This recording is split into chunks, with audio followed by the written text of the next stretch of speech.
इस वक्त नई संसद और पुरानी संसद के ठीक सामने बाहर मेरी मौजूदगी है। मेरे पीछे ये दोनों भव्य तस्वीरें आप देख रहे हैं। नई संसद का आज उद्घाटन करने के साथ ही शुभारंभ हो गया है लोकतंत्र के एक नए अध्याय को लिखने का। प्रधानमंत्री नरेंद्र मोदी की ओर से आज जब इसका उद्घाटन किया गया तो जिस तरह की तस्वीरें भीतर से सामने आई वो देखते ही बनती थी। नई दिशा, नई सोच, नई प्रगति, नई तरक्की और इसी के साथ नई नई राहें तय करता हुआ हिंदुस्तान अपने ही तरीके से आगे की ओर बढ़ता हुआ, क्योंकि मदर ऑफ डेमोक्रेसी के तौर पर हिंदुस्तान की पहचान रही है, उसको और मजबूत करता हुआ ये नया संसद भवन। लेकिन नई संसद के निर्माण और उसके उद्घाटन के साथ ही साथ जो बवाल का सिलसिला है वो थमने का नाम नहीं ले रहा। एक तरफ प्रधानमंत्री नरेंद्र मोदी लोकतंत्र की मजबूती की बात करते रहे तो वहीं दूसरी तरफ ट्विटर के जरिए लगातार विपक्षी दलों की ओर से वार प्रत्यावार का दौर चलता रहा। सबसे पहले ट्वीट आया आरजेडी की ओर से, जिसने ताबूत के साथ संसद भवन की तुलना कर दी, जिसके बाद जमकर बवाल मचा। अभी ये बात खत्म होती ही उसके बाद जेडीयू के नेताओं का बयान सामने आ गया और ये कह दिया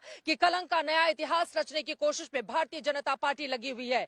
उसके बाद राहुल गांधी की पार्टी कांग्रेस सामने आ गई। एक तरफ नेहरू जी की फोटो के साथ उनके पैरों में छोटे से नरेंद्र मोदी को खड़ा करके ये कहा गया, एक अलग तरह की टिप्पणी के जरिए दरअसल तंज कसने की कोशिश की गई, जिस पर बीजेपी के नेताओं की सख्त प्रतिक्रिया भी देखने को मिली। तो वहीं दूसरी तरफ कह दिया गया राहुल गांधी की ओर से कि राज्याभिषेक नहीं हो रहा है, ये गलतफहमी नहीं रखें। प्रधानमंत्री नरेंद्र मोदी दोनों ही तरफ से ताबड़तोड़ आरोप प्रत्यारोप के दौर जारी रहे। लेकिन इन सब के बीच सबसे बड़ा सवाल यह है, जिस तरह से आरजेडी, जेडीयू जैसे तमाम दलों के बयान सामने आए हैं, क्या इस निचले स्तर पर चली जाएगी राजनीति की मर्यादा? नई संसद किसी एक पार्टी, किसी एक दल, किसी एक व्यक्ति की नहीं है, यह हिंदुस्तान की नई संसद है। हिंदुस्तान की नई तस्वीर और तकदीर को गढ़ता हुआ यह नई संसद है। हिंदुस्तान को आगे ले जाने की राह दिखाता हुआ यह नया संसद है। और परिसीमन के बाद जब यहां पर सांसदों की संख्या बढ़ जाएगी तो उनके ऊपर जिम्मेदारी होगी हिंदुस्तान को गढ़ने की, रचने की, इसको आगे ले जाने की। लेकिन आज जिस तरह की राजनीति हुई है उसने तमाम मर्यादाओं को तार तार कर दिया है। शंकर पार्वतीभ्याम गंगा तरंग रमणीय जटातलापम गौरी निरंतर विभूषित वामभागम नारायण प्रियमनंग मदापहारम वाराणसी पुरपतिम भज विश्वनाथम श्री काशी विश्वेश्वराय नमः। ये प्रतिबिंब है न्यू इंडिया की, ये दर्शन है भारत के लोकतंत्र की। भोलाभं भूमिपुत्र सकल गुणयुतां वाग्विभूतिं च सौम्यः सौभाग्यं देवम्। ये नई संसद है लोकतंत्र के जननी की। दीर्घायुस्सैंहिकेयो विपुलजरजषः केतुराचन्द्रतारम्। पूजा हवन और मंत्रोच्चार के साथ जो अध्याय शुरू हुआ उस सिंगोल की स्थापना पर जाकर नई बुलंदियों को छू लिया। पीएम मोदी ने जो सपना देखा आज उसे साकार कर दिया। 140 करोड़ भारतीयों के लिए 28 मई 2023 का दिन समय के ललाट पर इतिहास का अमिट हस्ताक्षर छोड़ गया। ये संसद देश की जिस समृद्ध संस्कृति का प्रतिनिधित्व करती है उसका उद्घोष करती है।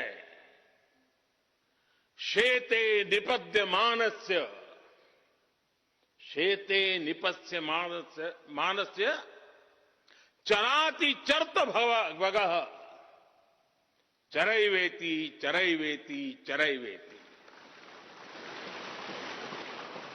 कहने का तात्पर्य जो रुक जाता है उसका भाग्य भी रुक जाता है, लेकिन जो चलता रहता है उसी का भाग्य आगे बढ़ता है, बुलंदियों को छूता है।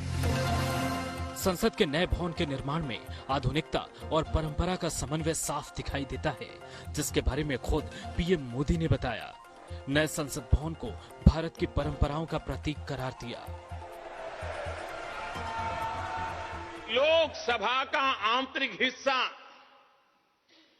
यहां भी देखिए, यहां भी देखिए, राष्ट्रीय पक्षी मोर पर आधारित है।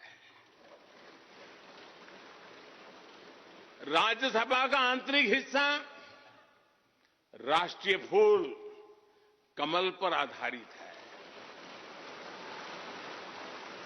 और संसद के प्रांगण में हमारा राष्ट्रीय वृक्ष बरगद भी है। 21वीं सदी के नए भारत के बुलंद हौसले की गवाह बनेगी नई संसद। विकसित भारत के सपने को साकार करेगी नई संसद। इस दौरान पीएम मोदी ने अपने 9 साल के काम का रिपोर्ट कार्ड भी पेश किया। 9 साल भारत में नव निर्माण के रहे हैं, गरीब कल्याण के रहे हैं। आज हमें संसद की नई इमारत के निर्माण का गर्व है, तो मुझे पिछले 9 साल में गरीबों के 4 करोड़ घर बनने का भी संतोष है। जिस नई संसद में अब भारत के विकसित होने की कहानी लिखी जाएगी, जिसमें 2047 तक भारत को विकसित राष्ट्र बनाने का रूपरेखा तैयार होगा, उसे तैयार करने वाले 60,000 श्रमिकों की मेहनत का जिक्र करना पीएम मोदी नहीं भूले। इस संसद भवन ने करीब 60,000 श्रमिकों को रोजगार देने का भी काम किया है। उन्होंने इस नई इमारत के लिए अपना पसीना बहाया है। मुझे खुशी है कि इनके श्रम को समर्पित एक डिजिटल गैलरी भी संसद में बनाई गई है।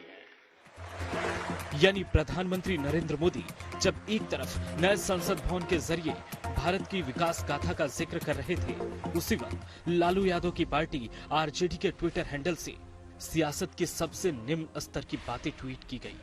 आरजेडी ने ट्वीट करके 2 तस्वीरें लगाई, एक में ताबूत की तस्वीर तो दूसरे में नया संसद भवन, और लिखा ये क्या। आरजेडी के इस ट्वीट पर बवाल मच गया।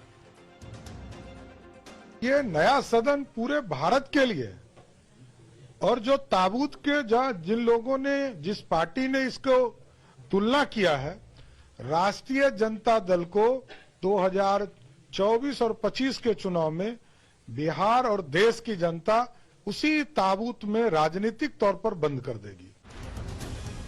हालांकि चौतरफा छीछा लेदर के बाद आरजेडी नेता और बिहार के डिप्टी सीएम का बयान आया, लेकिन वो भी हैरान करने वाला। लालू यादव के छोटे बेटे और बिहार के डिप्टी सीएम की माने तो उन्होंने ट्वीट देखा ही नहीं।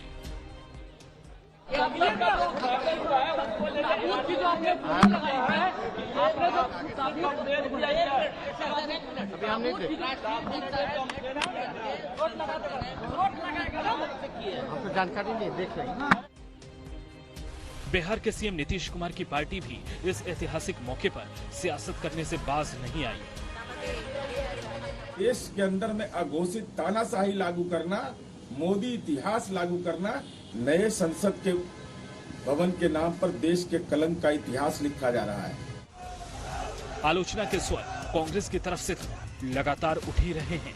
सांसदी गंवाने वाले राहुल गांधी ने नए संसद के उद्घाटन पर ट्वीट करके कुछ यूं उद्गार व्यक्त किए।